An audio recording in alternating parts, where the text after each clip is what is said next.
But I'm sure they want to get your attention. Do they just pummel you? And how do you keep from giving everything a great review and getting excited about everything? I mean, I really focus on products that I think bring families together, add value for young people and their parents, support parents in making decisions about the types of technology. I mean, my focus is closer on the computing side. So if it plugs into a computer, has a computer inside of it, I have a pretty broad range of what that means. But those are the types of things I focus on. And, you know, I try it out at home. I give it to my kids. I see what they think of it. I think about whether it's educational, is it value, you know, worthy, and would other people want this in their home.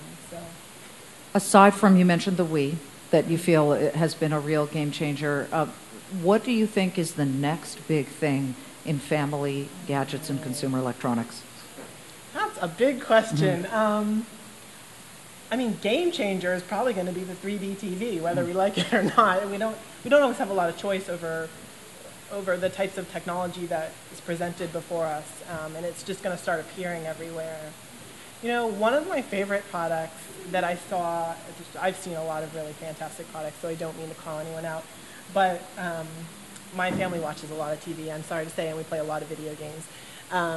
And is the ability to modulate the sound on my TV set. I know it's a small thing, but it drives me batty. Yeah. So that's what I'm excited about this at the show. It's small, but...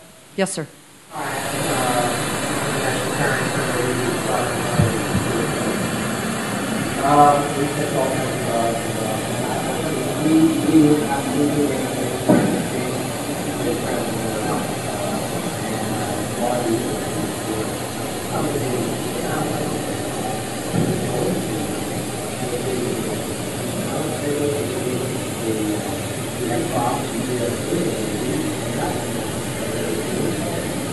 I think this project is all in Microsoft.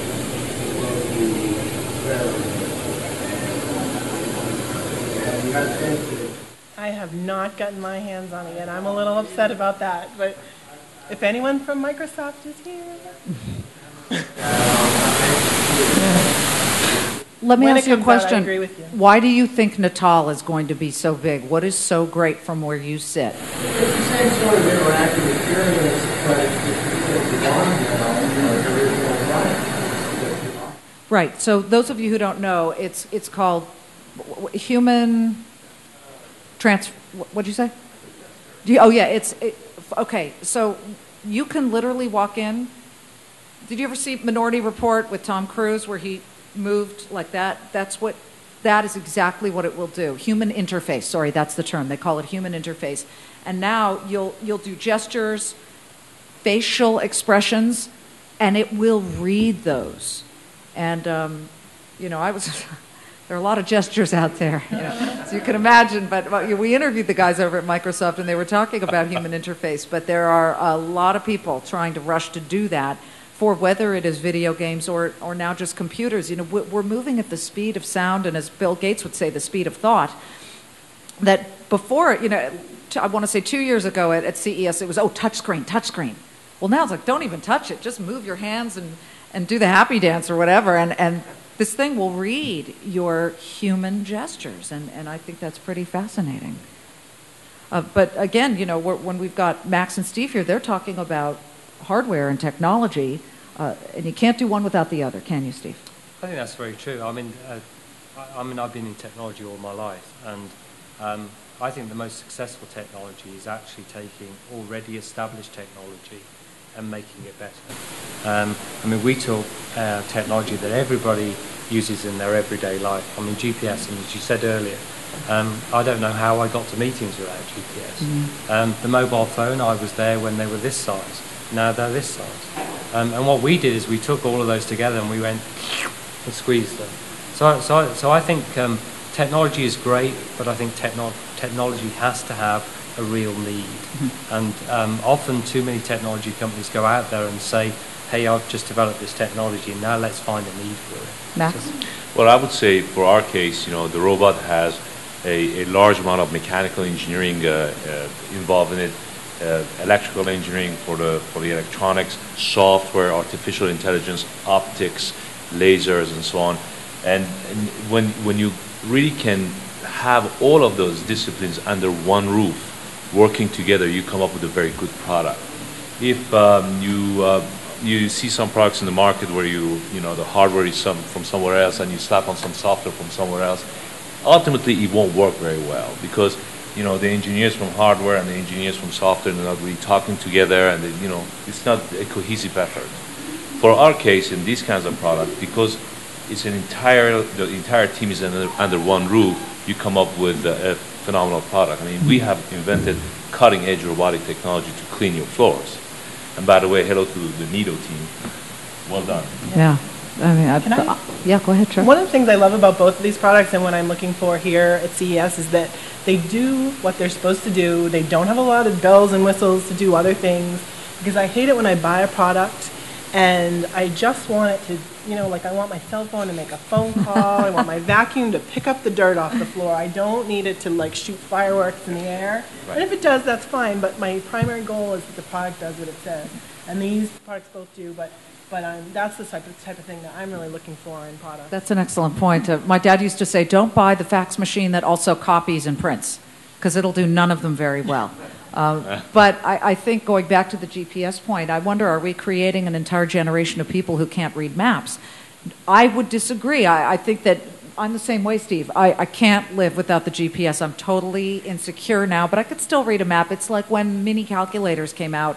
I remember lots of parents in the 70s were saying, are kids going to know how to add on their own? But they're still learning math. It's just we're evolving, I think. More questions?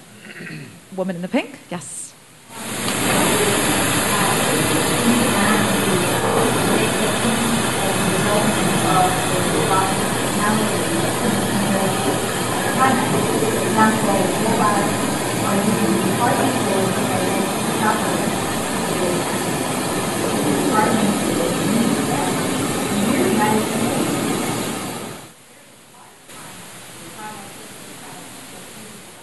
Max, why don't you take that? Yeah, I think you touched on a very good point. In Japan, in Asia, essentially, they work on what we refer to as robotics of the future. The humanoid type robots. I mean, if you look at Honda's Ashimo, they spend almost $1 billion on Ashimo so far, and they don't, they're not expecting to make any revenues out of it. They just want to push the technology forward. Sony came out with the dog years ago, the little I don't remember the name, Aibo or something.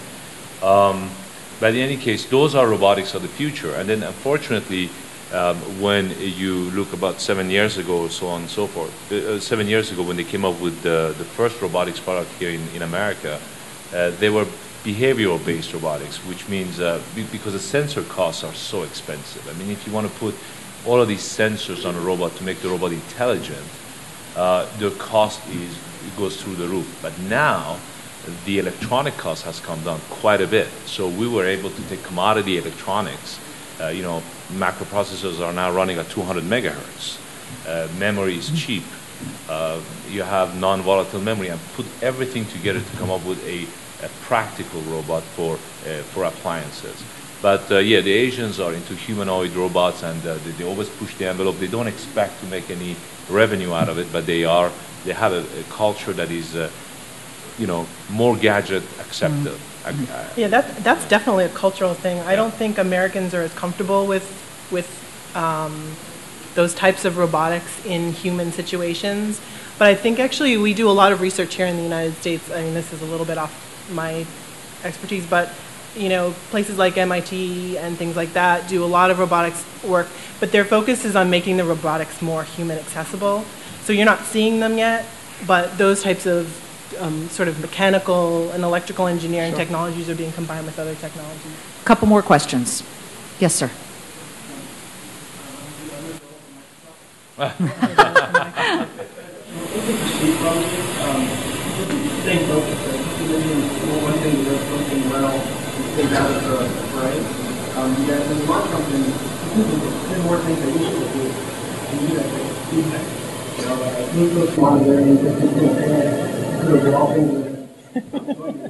Well, I mean, as I said earlier, I think you need to use technology intelligence.